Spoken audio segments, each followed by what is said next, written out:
And we are on. We say all praises be to the Creator, all power to His people. In the name of Yahshua, the Black Revolutionary Messiah, I greet you, my brothers and sisters, in the spirit of truth and the words of peace. Shalom Aleichem.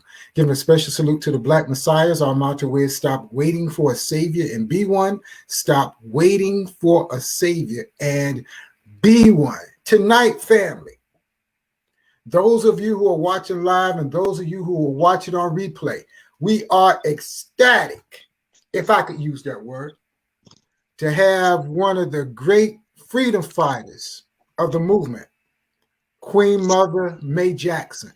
If you study history, you know about Queen Mother Jackson. If you watched Soul, the show from the late 60s and early 70s, you've seen her wonderful poetry. So without further ado, because sister is a wealth of information, welcome to the program, Queen Mother. Thank you. Thank you. So we'll start off tonight. Just introduce yourself to the family. Just tell the family a brief history, and more importantly, how you got started in the movement, when you got started, and what inspired you to get started in the movement. Okay. I started, my first demonstration was not that I was politically aware or anything. It was a natural response. I was born in Earl, Arkansas, but my mother's home is in New Orleans. So I was raised there. And I was on the bus. I may have been 10 or 11. And as we were passing the Woodward store, there was the NAACP were demonstrating. And I just got off the bus and went and joined the demonstration, got back on the bus and went home. And I never really thought about it after that, you know. But I think that I come from a family that were fighters no matter what. And I witnessed my mother cross those lines that were drawn. So I think that I had an awareness. My involvement started about 15 years old. I walked into a room and heard Minister Malcolm on one of those talk shows. And so I decided next Tuesday, I'm going to become a Muslim. I didn't know anything about it, but I love what Malcolm had to say. And I went to the mosque and I told them that I wanted to join. And now that I look back, they probably thought, well, she doesn't understand. So they said, well, you have to write a letter to the Honorable Elijah Muhammad and write it a sentence 300 times. And I'm like 15, I don't think I'm gonna be able to do that. I didn't say that. So I went back home. But during the riot, there was a riot that took place because a young boy, James Powell, I think his name was murdered in Harlem. And for 3 days, we were under siege in Brooklyn. I'm in Brooklyn now, and I'm 15. And the leader, the person who had the voice was Sonny Carson. So at 15, I joined CORE. And Queen Mother, let me explain to the listeners who might not be aware. Sonny, for those who are involved in hip hop, Sonny Carson was the father of Professor X from X Clan, the legendary hip hop group, but a legendary freedom fighter in his own right. Continue, Queen Mother. Yeah, so I joined CORE, and then Kwame convinced me to leave CORE and come and work for SNCC. Kwame Ture. And yeah, so that's what I did. And in SNCC, we organized the Third World Women's Alliance, and we were against the war. So we organized anti-war group, and we did counseling. So basically, that's it. You know, I'm a poet, or I was a poet. I don't get to do that much And what I have done is, like, over the years, I created a program, maybe 72 or 73, I don't know, sometime, for children of incarcerated mothers. And so I have spent all of those years with that. And I ran an after-school center.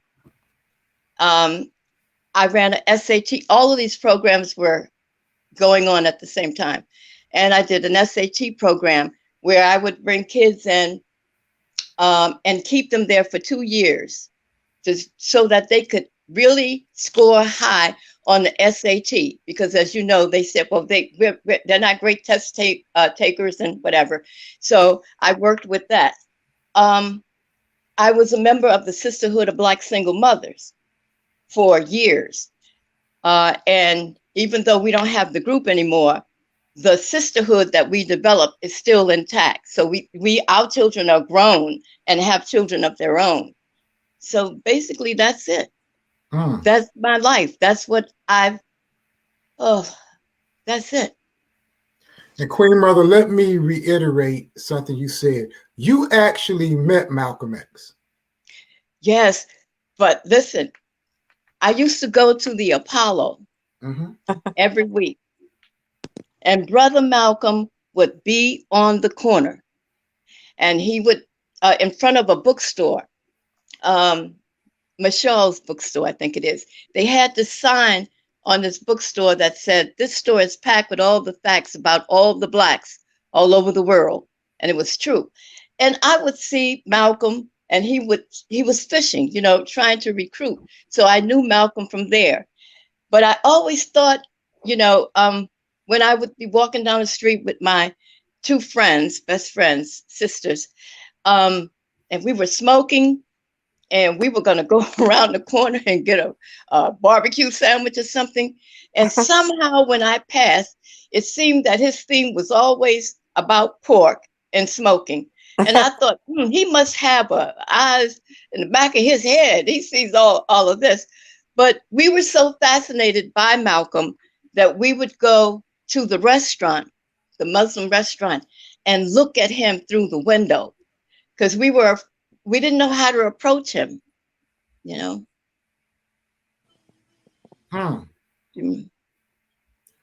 That is so fascinating. So Malcolm X, one of the ways they say Malcolm X first really began getting political was with the boycott of the hospital, I believe. Do I have it correctly? The construction? No, he really, when we were awakened, was after the rebellion. Okay. Well, and Malcolm, I think Malcolm was out of the country when it took place, but Malcolm made the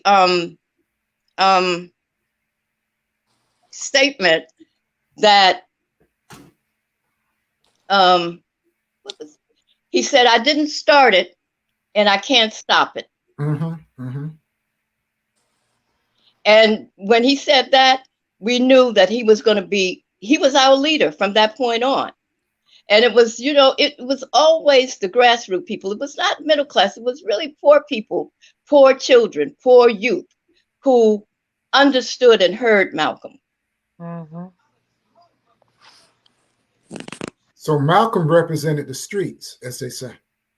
Well, he spoke a language that young people could relate to. And, we could relate to. We saw the violence, we saw the drugs, we saw the violence in the Black community. And no one had spoken about that until Malcolm. Malcolm addressed those things.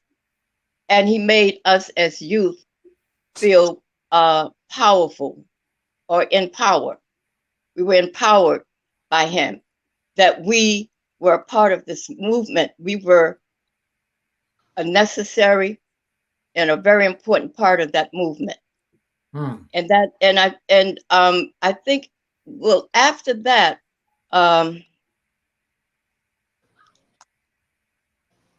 you know, we just, even though I was in SNCC and stuff, I always remembered, I kept the words of Malcolm close to my heart. Mm. He was you know, just an amazing leader. There was something about Malcolm that you couldn't penetrate. Mm. He would smile. He would smile. But there was a stiffness, if you will. And you didn't cross that line. He wasn't your buddy. Mm. He was Minister Malcolm X. And we never forgot that. Mm. You know. And I think that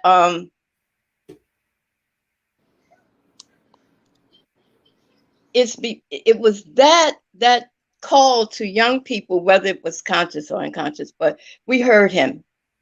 And SNCC brought him down to Alabama, I think it was, to Georgia, and he spoke. And I remember, I think that's one of the reasons that Sister Betty was so fond of SNCC people. It was because we had embraced Malcolm at a time when people were very critical and said, oh, he's preaching hate and this and that.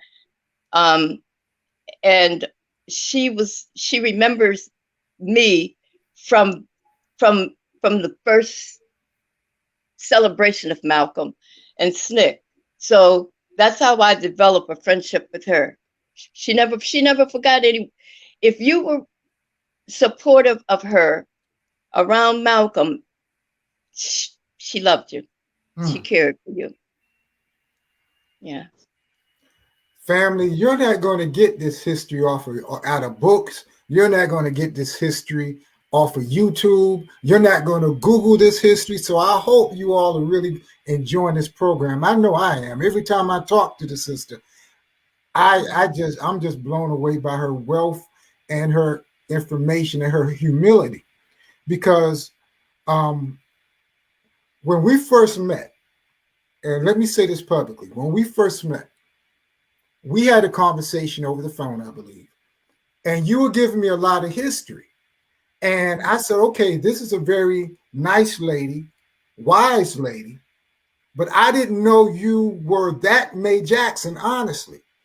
I didn't know who you were until I was watching Soul, and Kwame Ture was being interviewed, Stokely Carmichael. Yeah. He kept saying, Mae Jackson, Mae Jackson, Mae Jackson over and over again. I'm like, that's Queen Mother Mae Jackson. I just talked to her. So I was like blown away. So even if I didn't know you were famous, just your aura attracts people.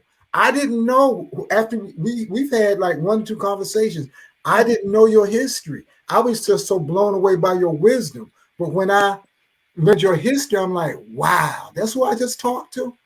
So if you could tell us about SNCC, please, for the people who aren't aware. And well, what was SNCC was the Student Nonviolent Coordinating Committee, and it worked in the South, and it really was the where the first Black Panther Party was organized in Lowndes County in Mississippi.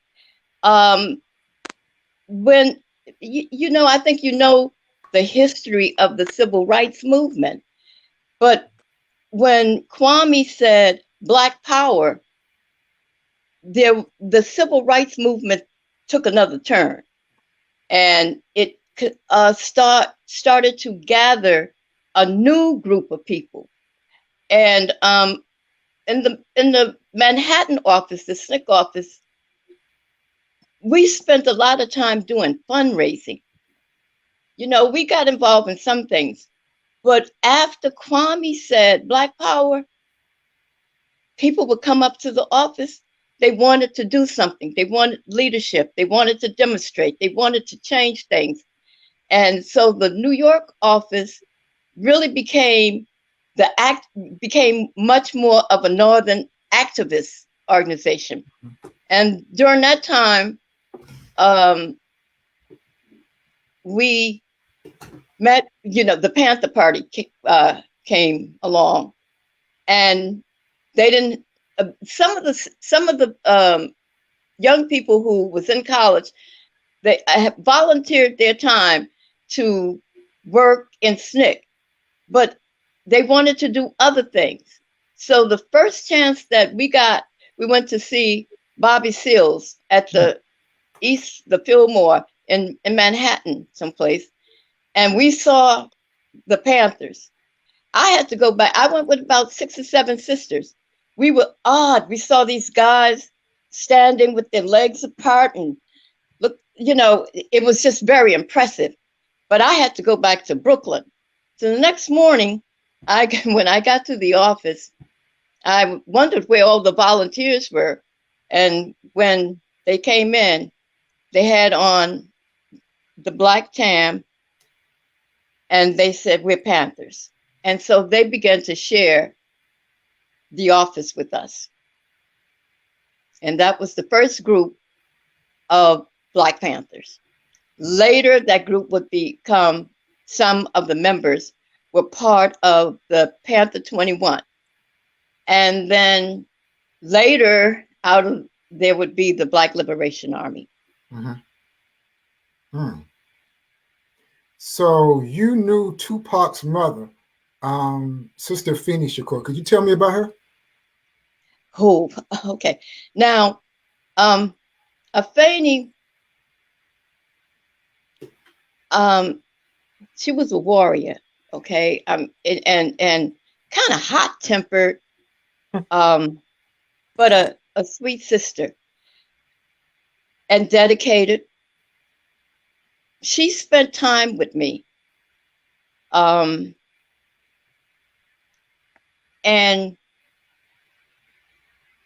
that was when Tupac was at his height.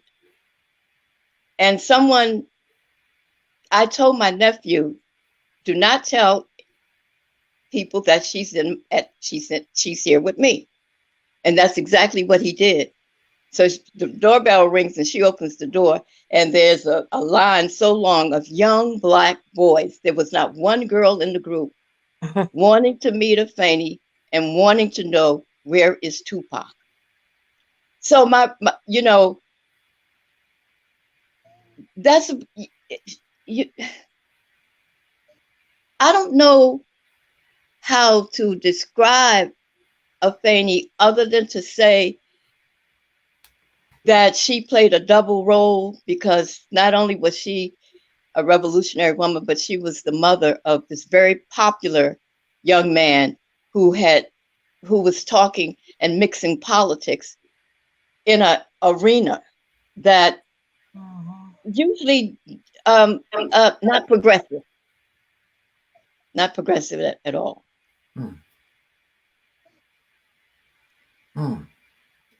I'm going to throw some more names at you. Did you ever meet Sister Assata Shakur? Yes, I did. Okay, can you tell us about her? Well, I'll tell you the story. I attended all of Assata Shakur's trials, with the exception of one. Okay, I was there almost every day. When she was at the Metropolitan, which is federal prison in Manhattan. And on that particular day, because I had been going into prison working with the women, we had a program. WLIB was there. They were doing a program, and my friend Gwen Patton was there. And we were, I don't really remember what the conversation, what we were discussing. And then one of the sisters who knew my history said, we're going to create some noise, and we're going to take you to Assata. So they took me to Assata, and there were people, your sisters were watching, and all we did was embrace. And she said to me, did Njeri like the poem? And Njeri is my daughter. And Asada had written a poem about her that we never got. But I was able to embrace her. I didn't know at the time that that would be the last time that I would see her. But she was a warrior.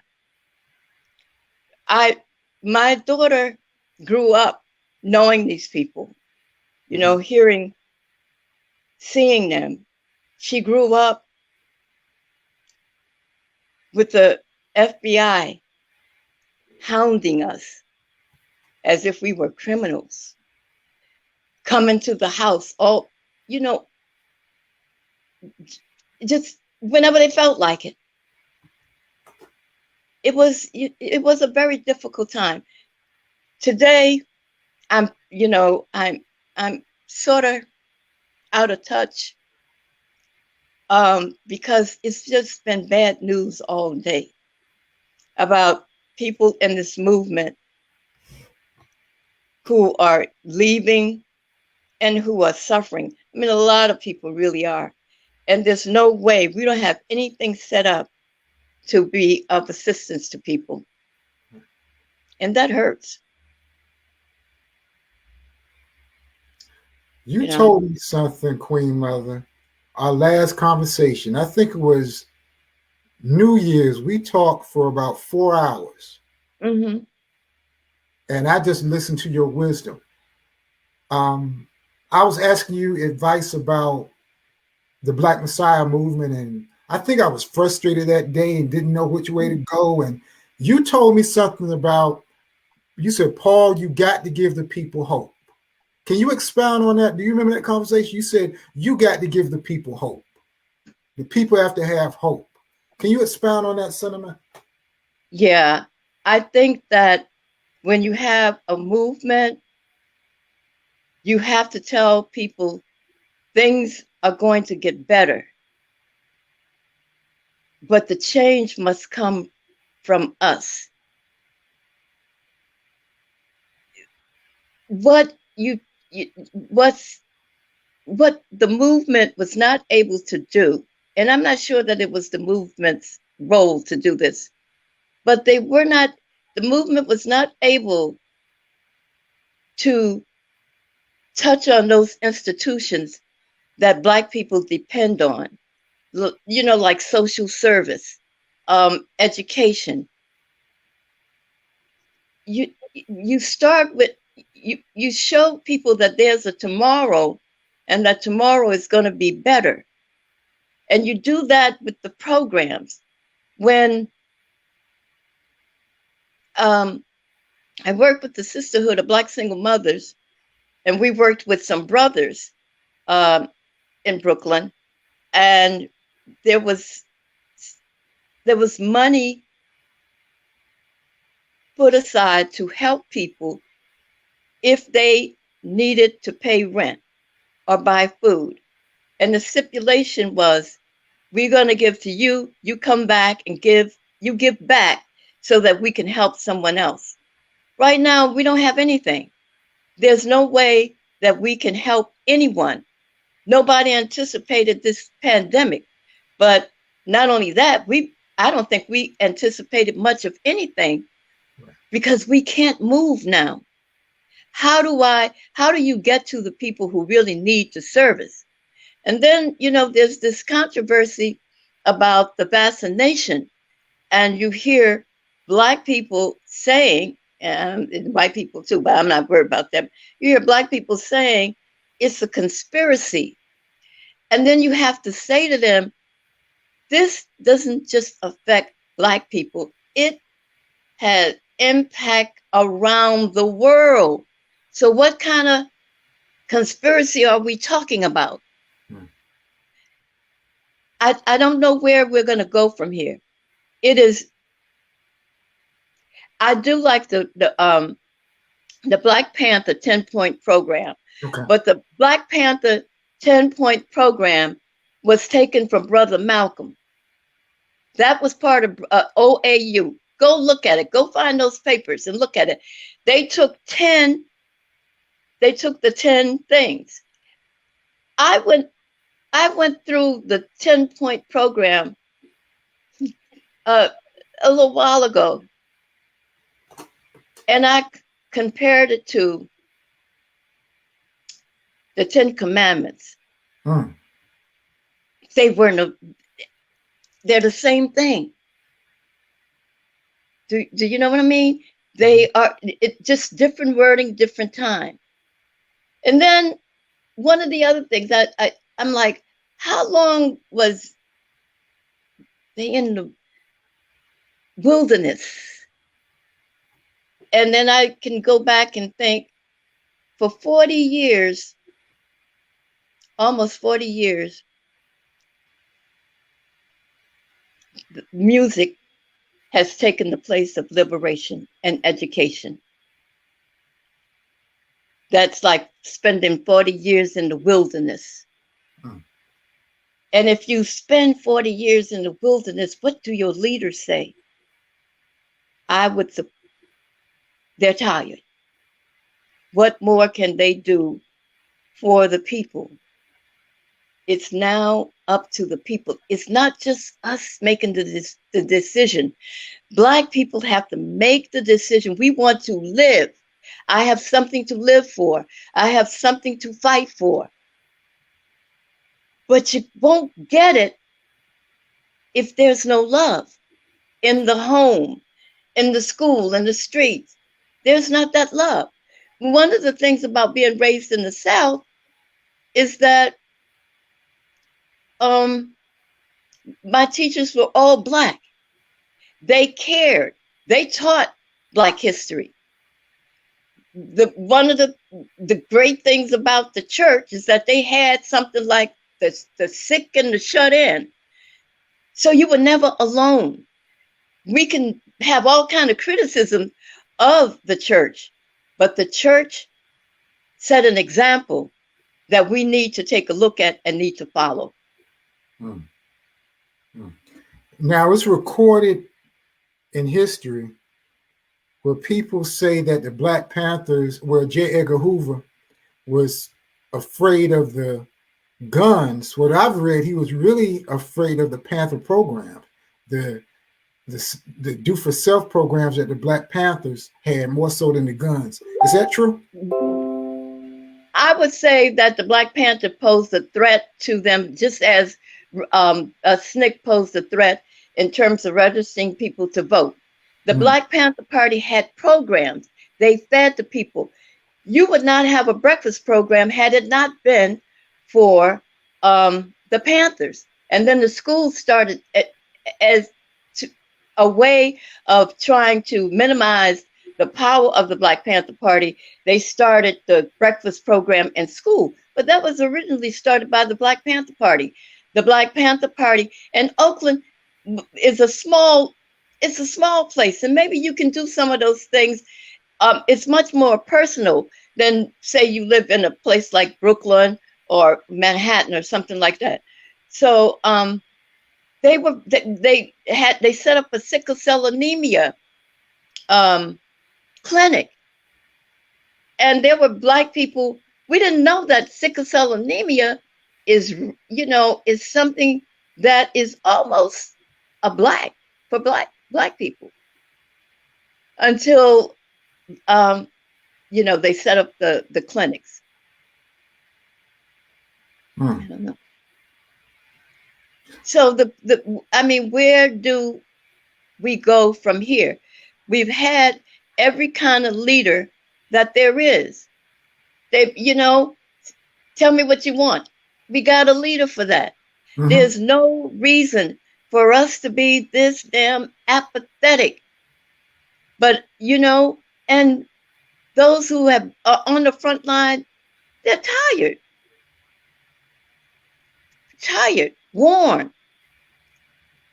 I would like to see the enthusiasm that and the money that they spent on rappers, spent on education and a movement.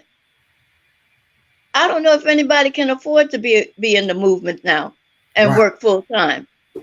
How? When I was in SNCC, I didn't have any responsibilities.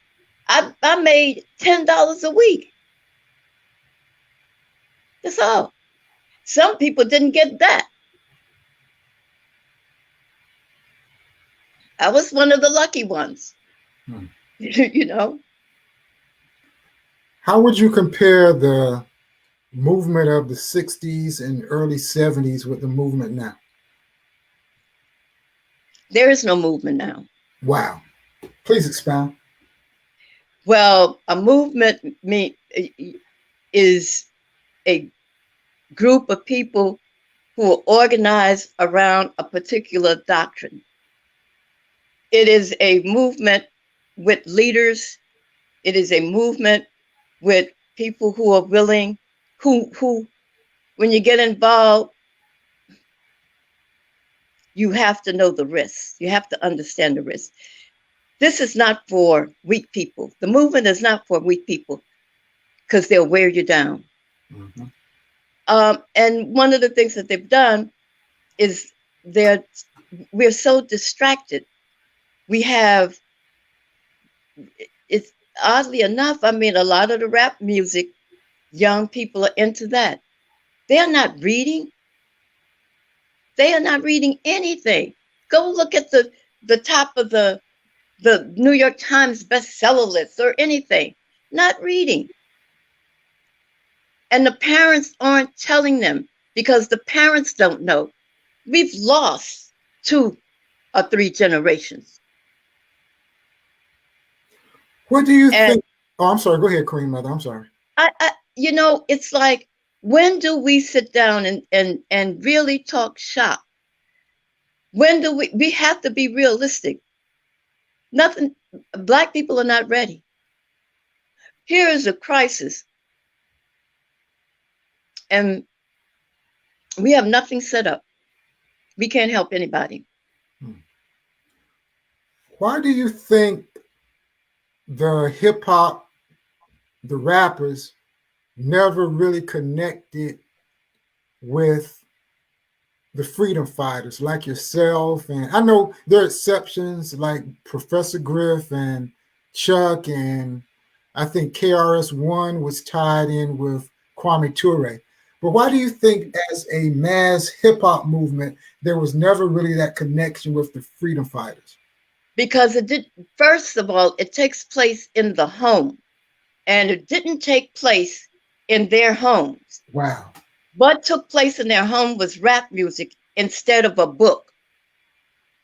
And that's why we have what we see today.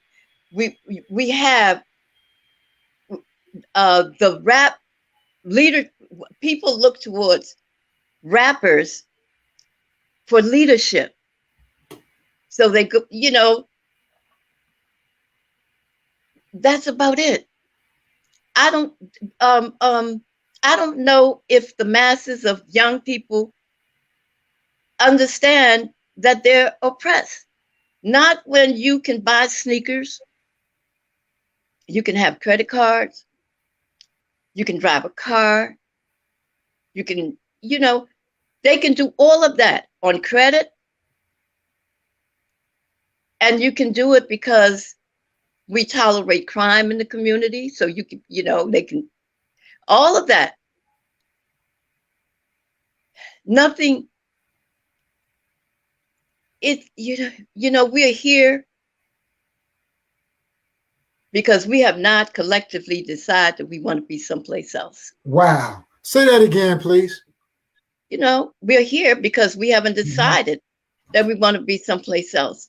And when we make, it's like you have to make the decision that you want to be free. I made the decision when I was little that I'm going to be free because my grandfather was a sharecropper in Waterproof, Louisiana. I remember Emmett Till's death. I was going into the 4th grade. I was in New Orleans in the school. That death shook all of us. It changed how my generation, young people, how we felt about things. It was a horrible thing. But I also, even though people talk about the revolutionary movement, spend a lot of time talking about religion, and religion should be discussed, debated, whatever, questioned. But it was the thing that gave people a spirit, a fighting spirit. Because when you were in that church and there were cops outside just waiting to crack open your head, and you would be shaken, but the minute you started singing, "Ain't Gonna Let Nobody Turn Me Around," you found the courage to face that. Um, when I talk about the importance of taking some of the pressure off of Black people, my programs were meant to do that. When I did the program for the children of incarcerated mothers, used to pick up the children and take them to the prison to visit the mother. Not so much for the mother as for the child, because the child needs that support. The mother may get out and do right, or the mother may get out and not do anything. So how do you take that burden off of the grandparent or whoever? And let me tell you, 9 times out of 10, that the children of incarcerated mothers are with a grandmother or somebody, some woman who's head of the household and who's not supposed to have anybody in their house. The SAT program, we at some point, someone must have said education isn't important.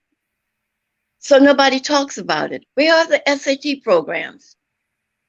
When they send money, put money in the community, it's for basketball. I'm not against basketball. It's a good thing to see young people involved in some type of physical activity. But the SAT is very important. If you even talk about taking over the USA or your community, where are your doctors? Where are your lawyers? Where are your carpenters? We aren't training this. We're not training people. Everybody wants to be a rapper today. And the ones, some of those who are in college have no sense of movement and do not feel a connection with people. They haven't felt the pain of being oppressed. You can be comfortable with oppression. You know, like you don't know. So we're in a hell of a fix. Yes, we are. Very, very powerful words. And I'm going to see if our minister of social media has any questions, because she's been typing comments and nodding her head and in the amen corner. So, Sister Sharon, I know you have some questions for Queen Mother May Jackson. Introduce yourself, sister. Hi, Queen Mother. It's a pleasure to meet you. Thank you. I am so thankful for a person like you, and I thank God for all the work you have done. Thank you. Would like to know, I'm the social media person for the Black Messiahs, and I would just like to know, what would you think would be good for me to work on right now to help the Black Messiahs? I think the best thing you can do is find out what the needs are in your community and then organize around that. You have to become a social worker before you become, you can be a social worker and a revolutionary or an activist, but you definitely have to be a social worker because you're trying to change the society. And if you don't understand that, then you're lost. So what does your community look like? My community needed a lot of things. They needed an after-school center. They needed food. They needed a sisterhood of Black single mothers. We have to, people don't fight when they're weary. And people can be weary and not know it. They, like not pin it. They can't, they feel a certain way, but not able to pin it down.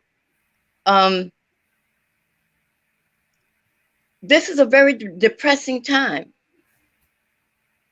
How can you make a difference?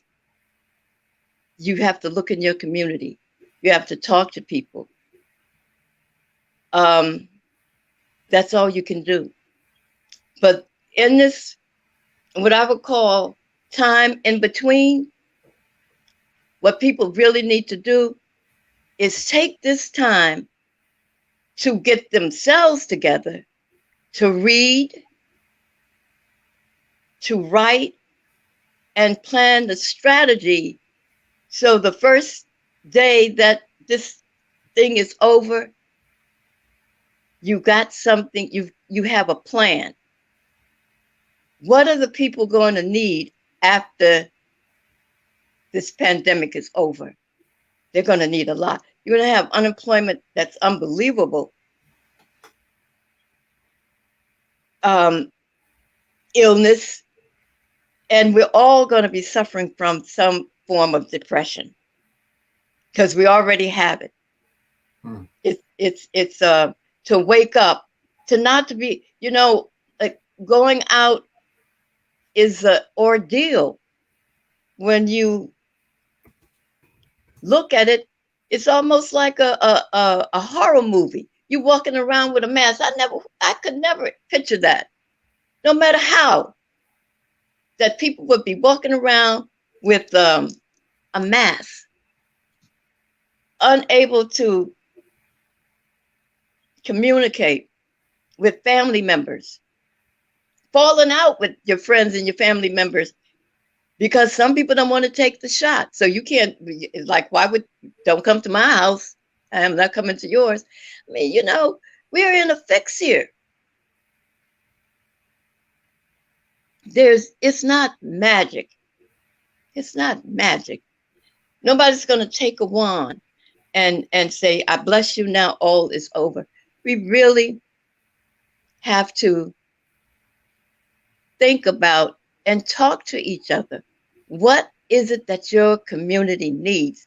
And we have to reach some agreement on one of the things that Chairman Fred did.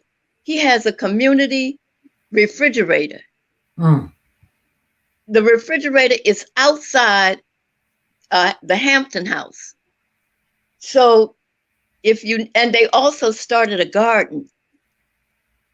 And the minute he put that refrigerator out there, people came in and brought food for other people. So even if you had a community refrigerator where homeless people and people who are running low can come, and even if there's not a lot of food, the camaraderie is there. You've made a connection, and that's important. Indeed. And you talked about the 10-point program that the Panthers had. Would you suggest that same program be utilized today?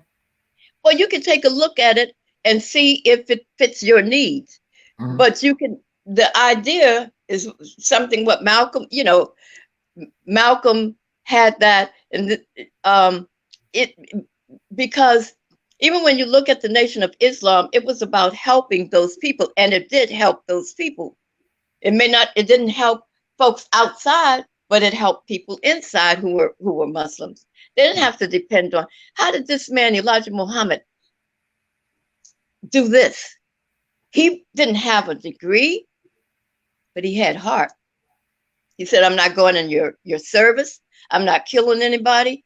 And he was no great intellectual, but he loved people.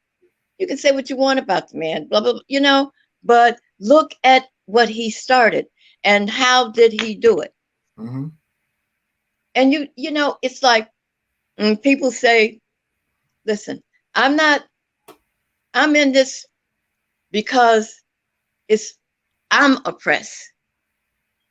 One of the things that my friend Ralph Featherstone said to me is that when you're working for Black people, you are making a commitment, not a sacrifice.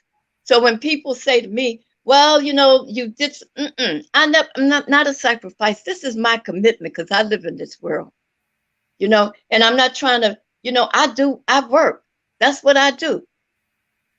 And that's what I'm going to continue to do. But I tell you, it's quite a struggle. I see I used to watch you and I'm like, oh, Lord, that brother's out there every day. You're consistent. I was moved by that.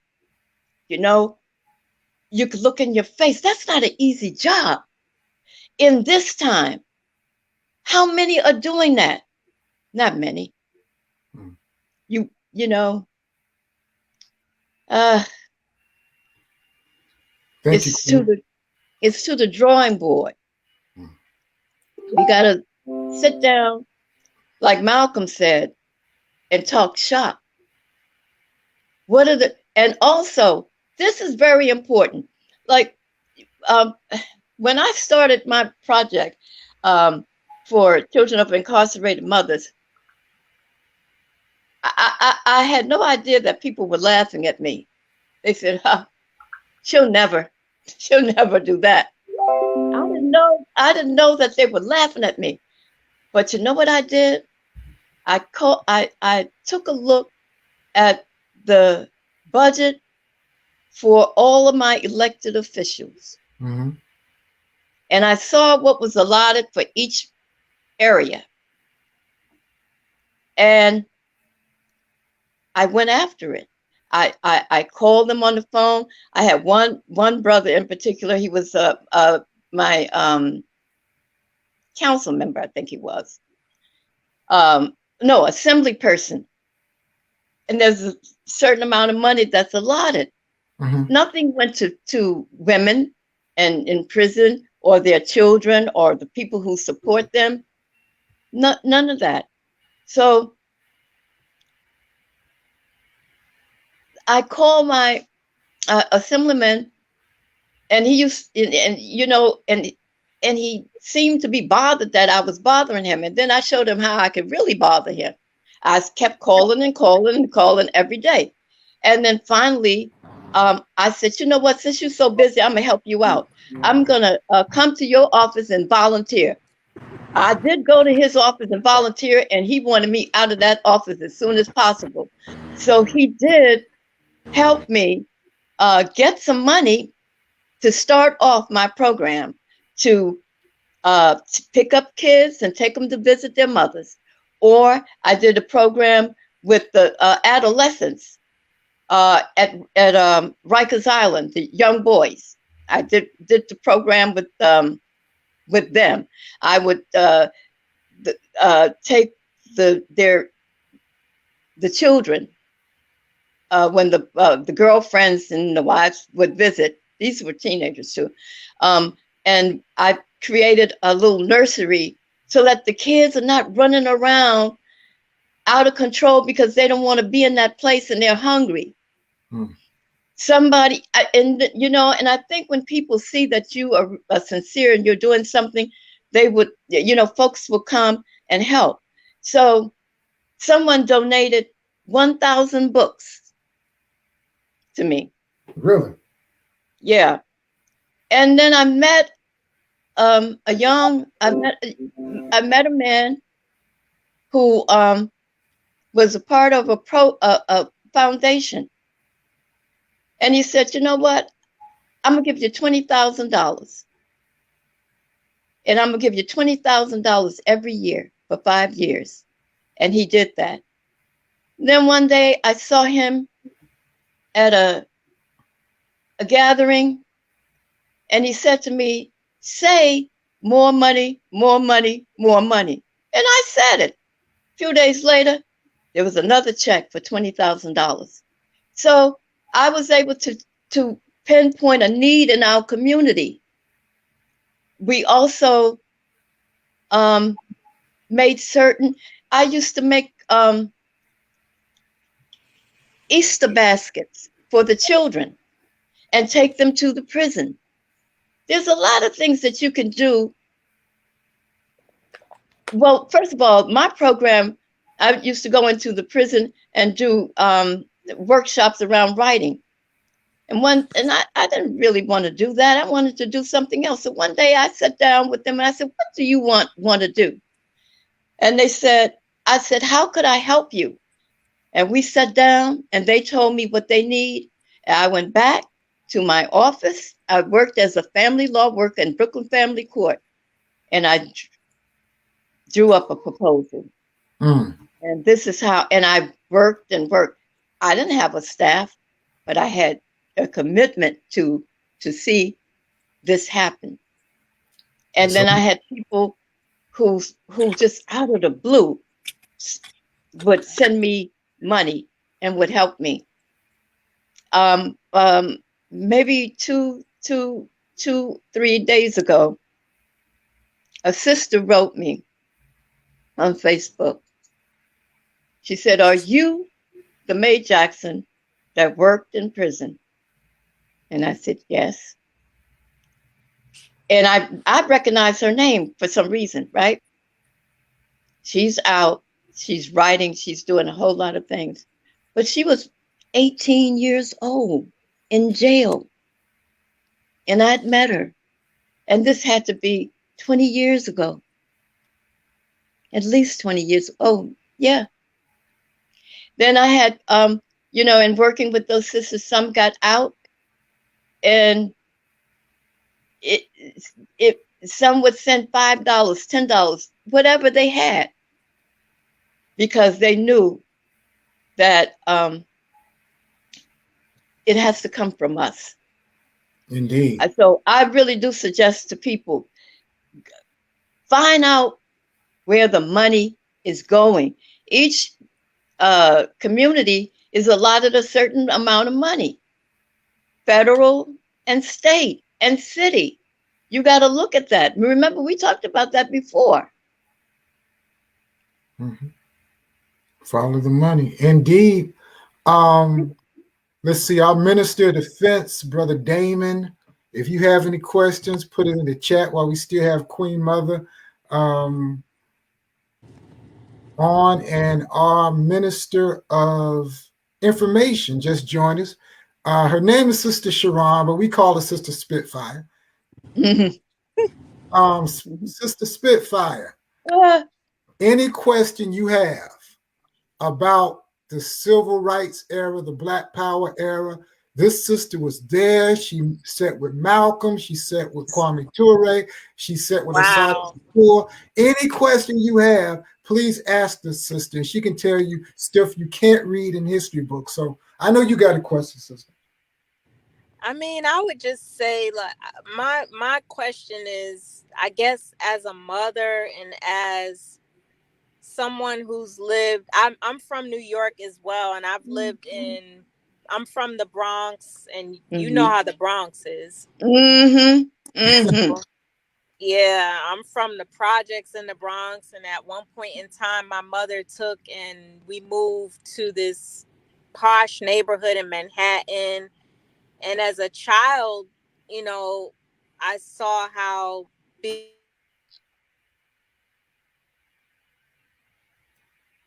Your audio dropped. Oh, there you go. You're good now. It was different, but at the same time, there was a sense of community. Even though, like, as a child, my grandmother took us in because my parents, they were just, I don't know what they were doing, but they weren't raising us. And so my grandmother took us in under foster care, and she raised us, which really put a financial strain on her. But we never knew it as children because there were programs and she had us in all of them. Any program that had something that was free and that was in the community, we were in it. And so I guess as an adult or a teenager being in Manhattan, I didn't see those programs because, you know, people there had money. But as a mother, I never wanted my children to be in a place where it was bougie, so to speak, because I always felt like I just couldn't connect. And so when we moved to Durham, it felt like home to me. And as a mother being there, how do I navigate that? Because I'm not sure how my grandmother did it. I don't know how she found those programs. Like, I look up for programs, but I feel like there's so much more now that as parents we have to be worried about because of social media and stuff like that.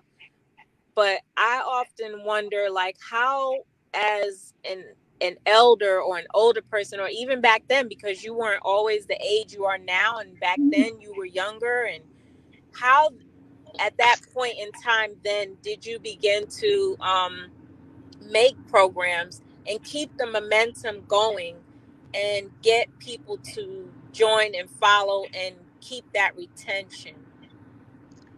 Well, I had to do it for my own survival. I didn't know anything else to do. I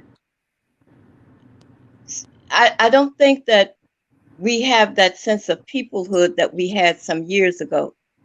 I don't think that we place an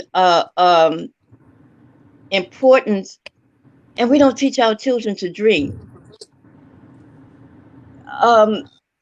You got to be a dreamer, you know, and you got to teach your children to become dreamers. You teach other children.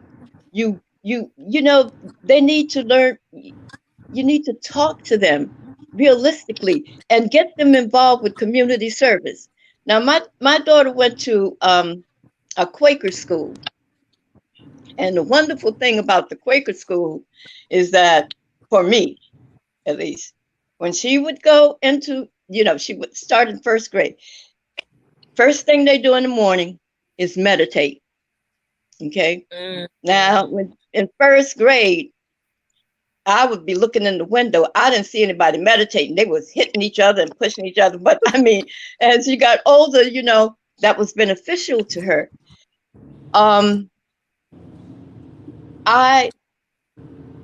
Because of her involvement with oh, someone's calling me. I forgot to take my phone off. But call from Daphne. It'll stop in a minute. But so with Brooklyn Friends School, I reached out to them. They helped me with organizing communal meals for people with AIDS. One of the things that the Quaker School is good at doing is teaching children to do community work. My daughter had community work. Every Monday, a Tuesday, she had to come and feed and help feed people with AIDS. Once a month on a Sunday, she had to come and help feed people who were homeless. And she was not only do you help prepare the food, you're going to sit down with them, and because we are all one. My daughter would not, she had community service. She was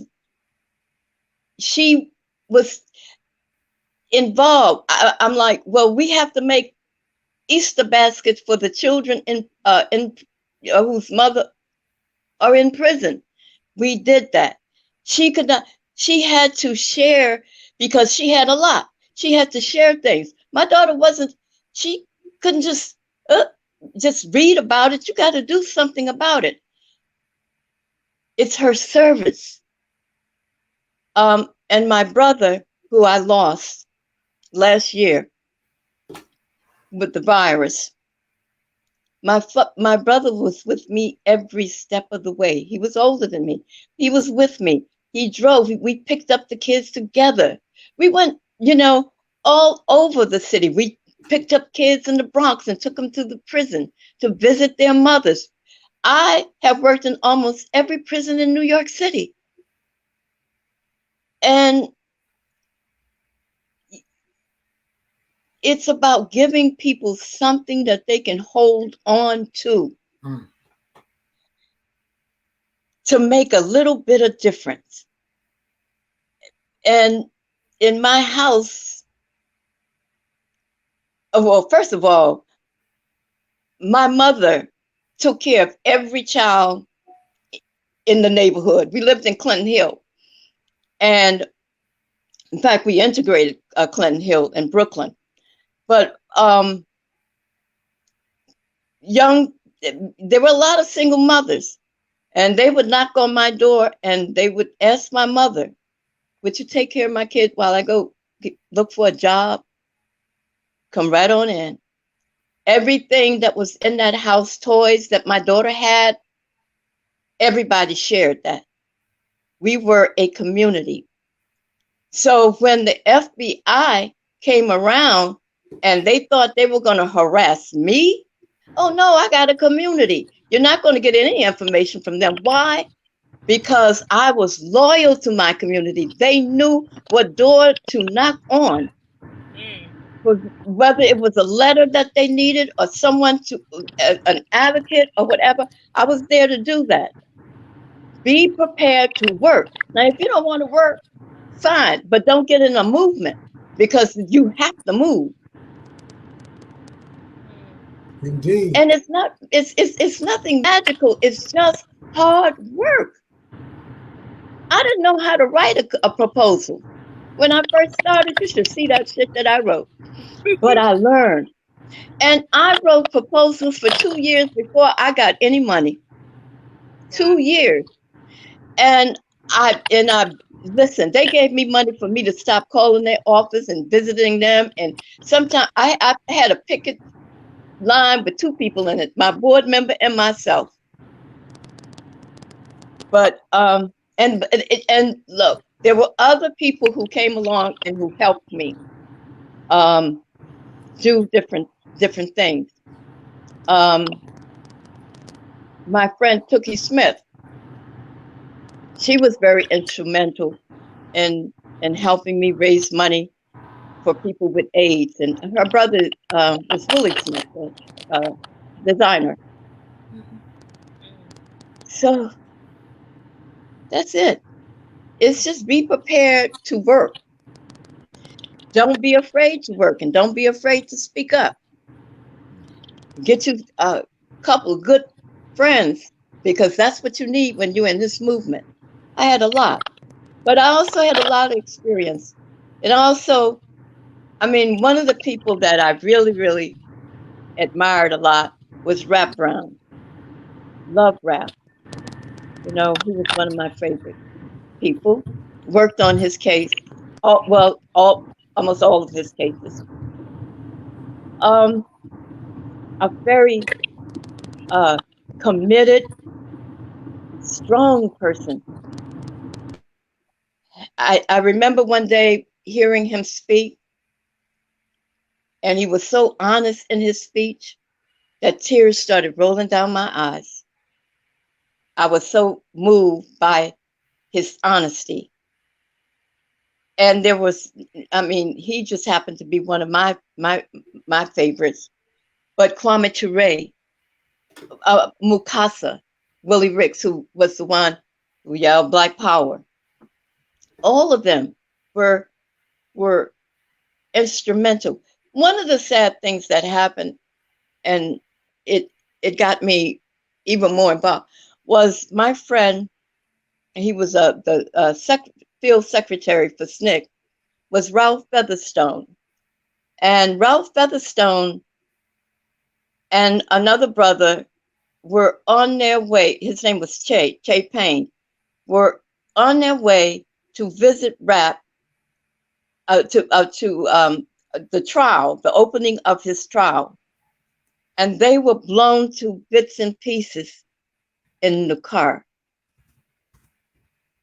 They thought, remember when they were looking for H. Rap Brown? That incident is connected. Yeah, they blew them into pieces.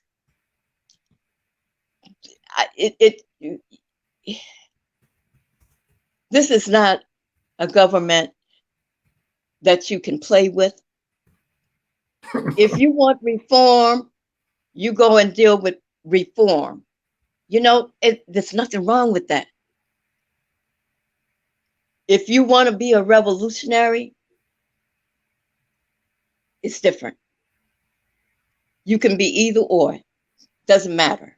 Either or. But once you get in, once you start that revolution, man, I can tell you it's hard to have those kind of people. The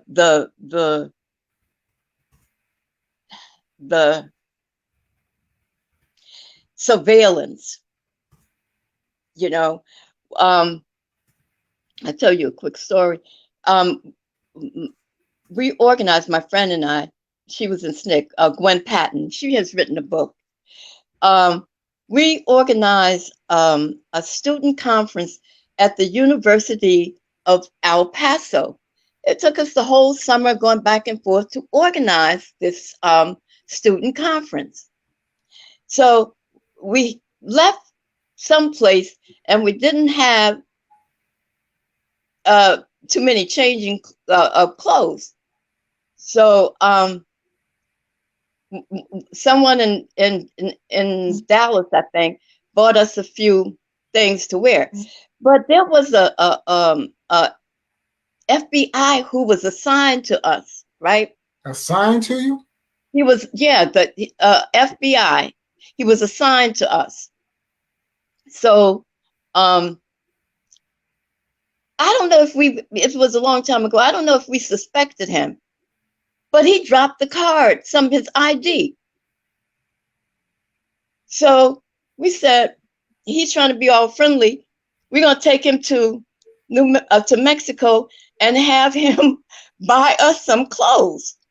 So we went to Mexico, and one of the students followed us in the car, which was very good, right?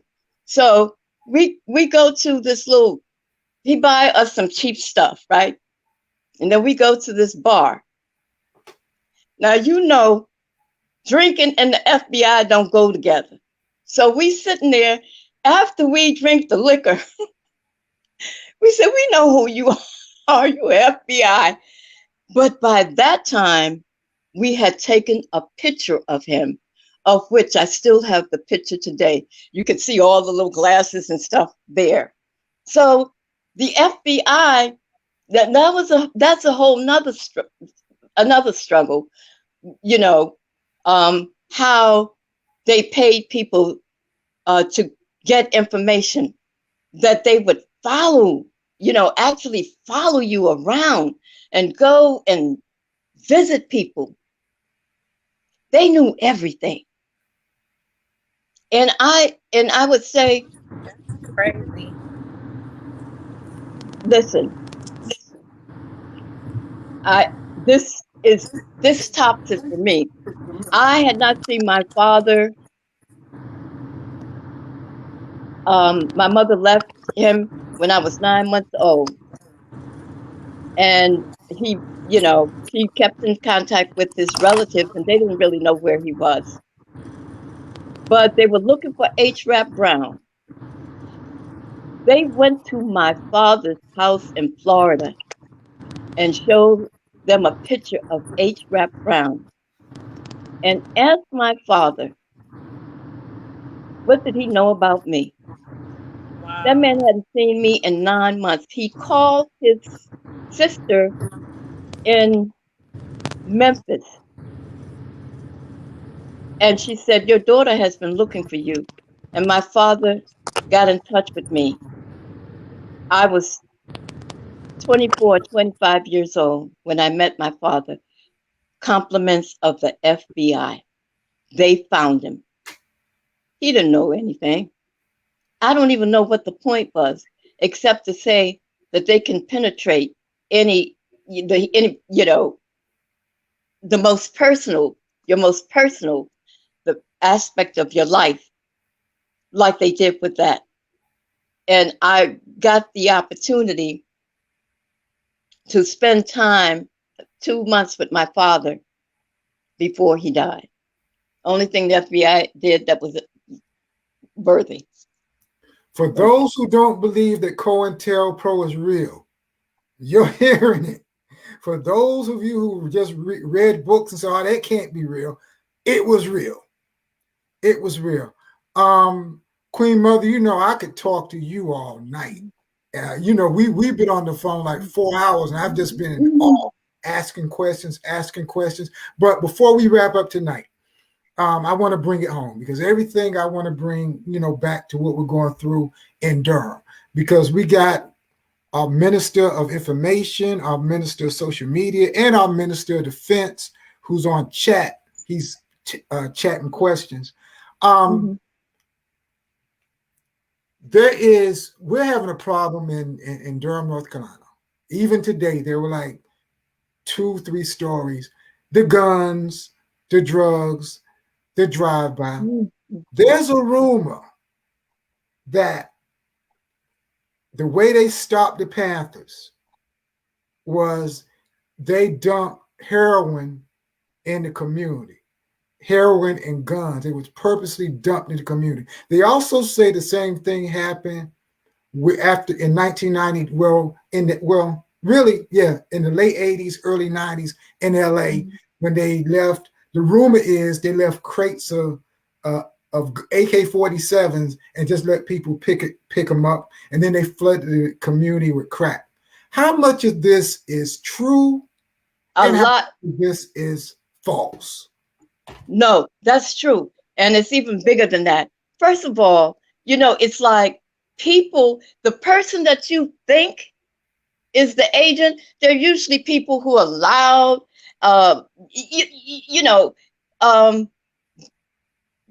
anyone who puts themselves out front usually is accused of being an agent. Because everybody got a little quirkiness about them. No, it's not them. It's the person who doesn't get aroused by anything. You would not be able to sniff out an agent. It's hard. Years later, when you go through the FBI files, you said, oh, damn, he was an agent? He turned in information?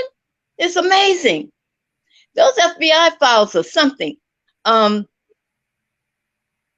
I've read them, some of them. Richard Deruba Moore spent 19 years in jail, 19 or 20.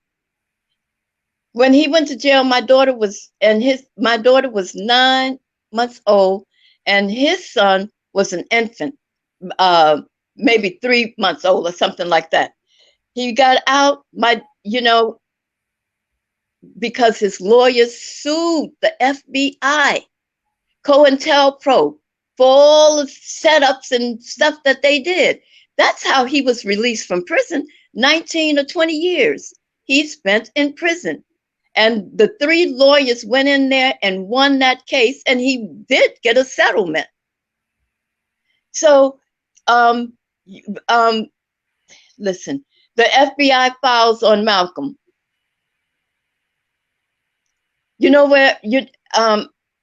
I've read a lot of the FBI files, by the way, okay, through Deruba. When Deruba was in jail, and let me explain, Deruba was a member of the Panther 21.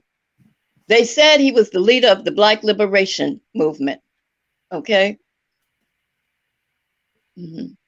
So, he wasn't, He's in Africa now. He won that case and he moved to Africa, and then he came back. He's back and forth here. But he had files from the floor to the ceiling in his cell. And on the weekend, his wife would go and get files, and we would go to her house over the weekend, get a bottle of wine, and read those FBI files. Oh, some were petty. They know every aspect of your life. Who your boy. I mean, I can't begin to tell you the information that they had on people in those files. It's even now. I've seen the files on Huey Newton, Eldridge Cleaver. I said, you have to really talk with Dhoruba at some point when he comes back and ask him about those files. I have the FBI file on Malcolm, Brother Malcolm. Guess where I found it? Where? On my cell phone. On my cell phone. The cell phone was slow, and I started, and I'm not a tech person, so I have problems with the phone, the computer, getting on stuff. So I started trying to clean it, and then there was something said file. And I'm like, and it said Malcolm X. I took a picture of it. And then I opened it. It was the file on Malcolm X. What the hell would a file on Malcolm X be on my cell phone? That's why I'm hanging on the edge of my seat to find out. I can send you. You email me your email address. Mm-hmm. Send me your email address. I'll send you the file, and just look. And it must be 130 pages or something like that. Let me tell you, when I got it, when I looked at it, I started screaming. I'm like, I don't believe this. It's almost like you're in the Twilight Zone. So I called my daughter and I called the lawyer. I said, listen, let me tell you something. I found this on. She said, did you forget? I don't know that. I'm not that. I'm not interested in what would I have his file, Malcolm's file of all people, on my cell phone. And then, and you read, I'm looking over it, and it's like, they don't miss a beat. And if you want it, you send me your email address, I'll send it to you. It's about 130 pages. Why would I put 130 pages on my cell phone? Doesn't make any sense. How do you think it got there, Queen Mother? I'm intrigued. I don't know. I don't leave I don't know. I didn't even know. I don't know how long it had been there, because I went in some place on the cell phone that I never go to. I'm just trying to clean it, and it came up. I saw file. I don't have any files. I don't keep any files on a cell phone. But there it was, and they give you Malcolm's address. I think it's from 1954 or 55, something like that. And they call him a sociopath. Oh, you should see it. I didn't, and so I did call the lawyer. I just wanted her to know. I'm like know this, okay? That this was on my cell phone, and sometimes it's really hard to believe. But one of the things, and please know what you can do and what you can't do, because these people are not playing. I don't even tell this story that often because it still bothers me. But, the FBI was looking for the members of the BLA and the They also was looking for rap. They worried me to death about rap, and my family calling all hours of the day and the night and all kinds of stuff. They were horrible. But one day I went out to the incinerator room, and there were sticks of dynamite wrapped in the, and I looked at it, and I'm like, I closed my eyes because I think just not, I'm seeing stuff. And I just stood there and I said, I'm not going to touch this. And I closed the door and went back inside. And a few hours later, I went back. That was purposely placed there. And I knew, I cannot tell you, even to this day, I told Deruba about it. I also saw,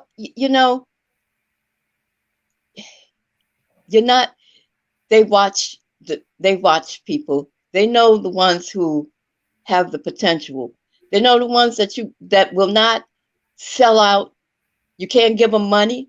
You can't give them drugs. You can't give them a lover. You can't do any of those things. When maybe a day or two before they captured H. Rap Brown, they called my house. They told my mother, we're going to get H. Rap Brown because one of your sister or brother is going to turn him in. That's what they said. 2 days later, he was captured. You're not playing.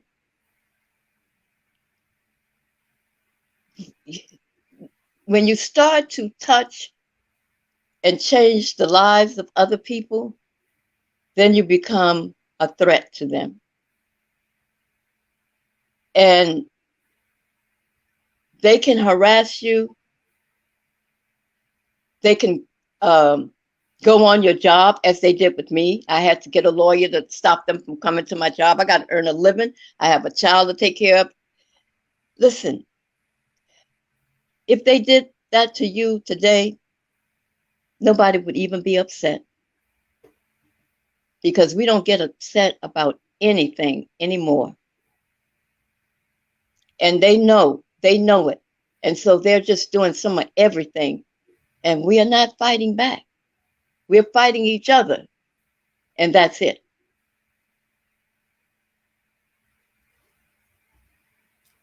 Sometimes after you speak, Queen Mother, I think the Black Messiahs I have on right now, we just have to sit back and reflect on what you just said.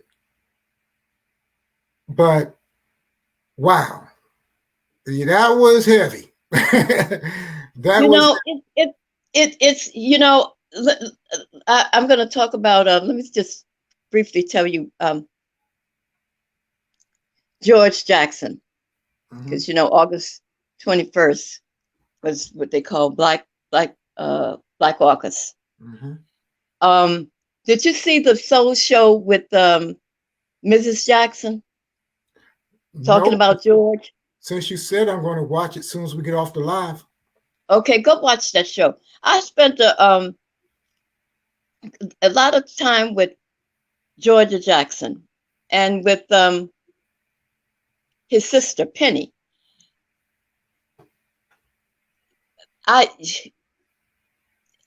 She lost one son on August 7th, and a year later, she lost George on August the 21st. She was not an activist or anything, but it was the death of two sons that pushed her. And whatever she said to them, there's nothing you can do to me now. You've taken away my two sons. There's nothing you can do for me now. I never saw her cry. I never saw her shed one tear. She could talk about Jonathan. She could talk about George. And my picture of her is holding her pocketbook underneath her arm and smoking. She was a chain smoker. And she said that the couple of nights before Jonathan went to the courthouse, he started playing Exodus on the piano. Bob Marley? Huh? Bob Marley Exodus? Yeah. No, not Bob Marley. I think the one from the movie. Oh, okay. Okay. With the Jews when they made their Exodus. And he Oh, played oh, that. okay. Yeah. So he kept playing that over and over. So there was a picture with a like looked like a string. I'm not sure if it was tied around, but there was a picture with the gun or whatever, and the string. Well, it wasn't really a string. It was from the piano. It was the string from the piano, not a cloth. Jonathan had taken that from his piano, and his mother was able to identify it, and she went to the piano and saw that it was missing. And she told me she took the piano to the backyard and chopped it up. And she said to me at one point, if I had known what Jonathan was going to do, I would have gone with him.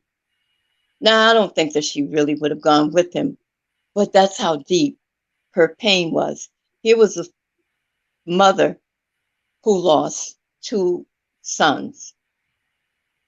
It's a horrible thing.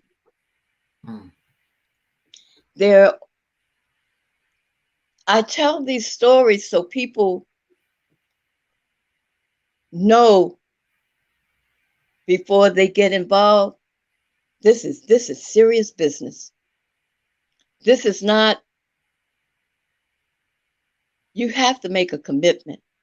Don't work with people. I mean, if you work with folks, find out what it is that they want to do and let them do that.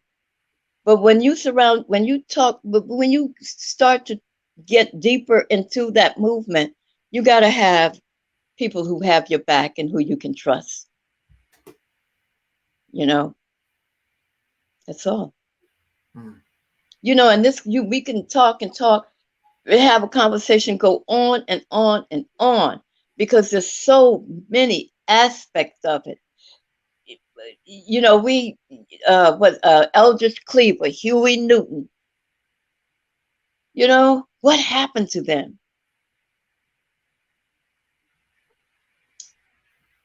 It's a lot. Queen Mother, definitely. Every time you come on, I'm just blown. Every time we talk, every time you come on, I'm just blown away by the information. Because again, family, you can't Google this.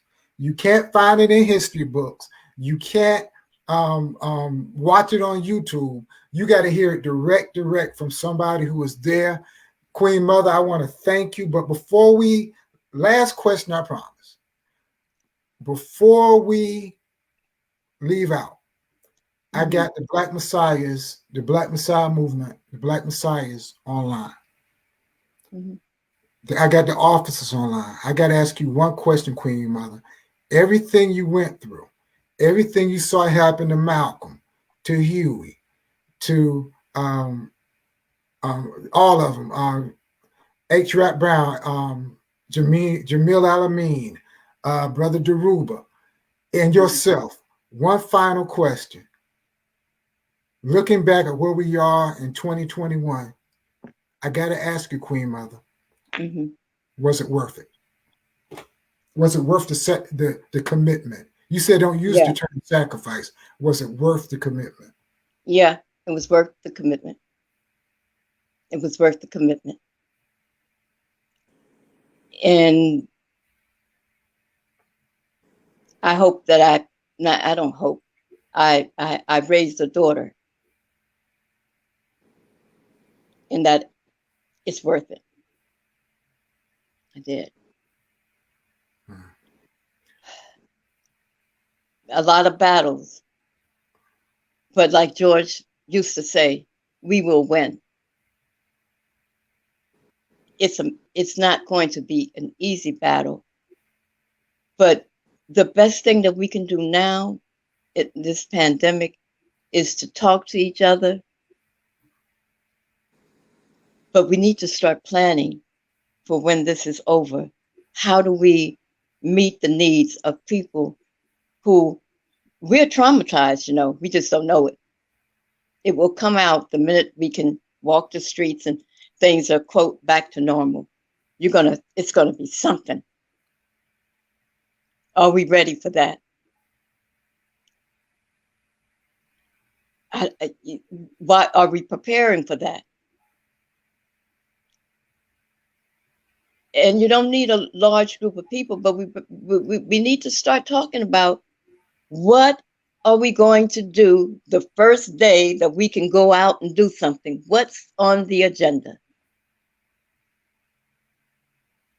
Are we going to be doing the research to find out where the money is or where it's going to go? If not, you better start. People, you pay taxes.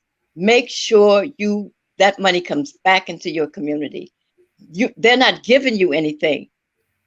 You're just getting what you should have had a long time ago and using it to develop the type of programs that you know will educate Black people. That's it. Amen. Wow. And I guess we can end on that note. I mean, I don't think there's a better way to end this program than what you just said. You've given us, as those who are striving to make this community better, a lot to think about. Queen Mother, we love you. And I thank you so much for your time. Please be a guest often on our Thursday night sessions because you drop so much information, Yeah, so much wisdom, and just putting things. Brother Tyler says thank you. Brother Damon says thank you. Sister Sharon says she's inspired. Sister Sharon's still on. Wow.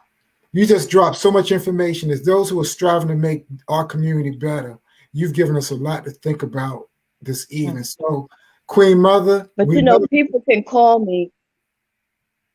People can call me. You give them my number. I'm home. We talk. Okay. That's how we do it. Thank you. Each one teach one, reach one. Yes. Indeed, Queen Mother. I appreciate you. And I want to thank Brother Samario. Says thanks for the information. So we love you, Queen Mother. And as always, family, we God bless you. Indeed, as always, we leave with the Black Messiah motto: stop waiting for a savior and be one. Shalom. Amen. Good night.